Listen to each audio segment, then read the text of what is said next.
have a student who once said that he realized that there was a subject that was not interesting to him. It was because he didn't understand it.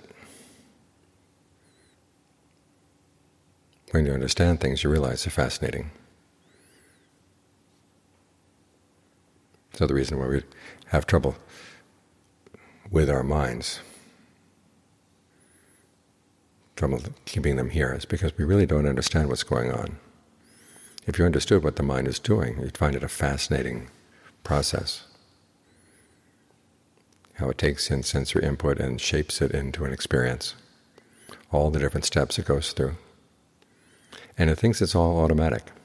Here it is, it's your own mind doing this, and there's so much of it you don't know what's going on. And if you can figure out all the different ways in which it hides things from itself, you'd find it fascinating, and at the same time you'd be liberated from a lot of the misunderstandings you have, a lot of the suffering that goes into just running a body, maintaining a life.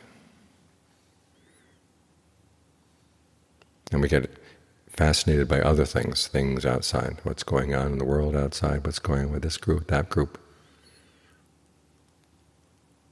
Yet the really fascinating things are the way the mind shapes its experience, the way it doesn't know what it's doing. So look inside. There's a lot to see. Sometimes people complain they get their mind settled down, it's very quiet and nothing's happening. So things are still happening even in the quiet mind.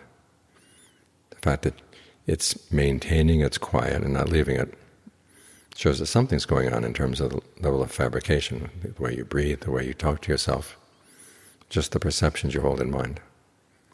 So look into those things. As you look into those, the Buddha said, you get closer and closer to seeing where your ignorance is. That's why that's the first connection in dependent co-arising. It's a big topic, dependent co-arising, but it's got a couple of main points that people tend to overlook. One is that more than half of the factors happen before sensory contact. And the other is that you're fabricating things, you have intentions, but they come out of ignorance.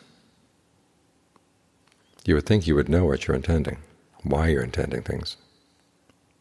But there's a lot that you don't. Why is that? And it's not just of academic interest, it's because we don't know these things that we suffer from them. So keep that in mind. If you find yourself getting bored with the practice, it's because you're not paying attention. And the reason you're not paying attention is because you don't understand that the mind is doing all these things all the time. And if it can learn how to do these things with knowledge, it becomes a path. So bring the light of knowledge into what you're doing right now.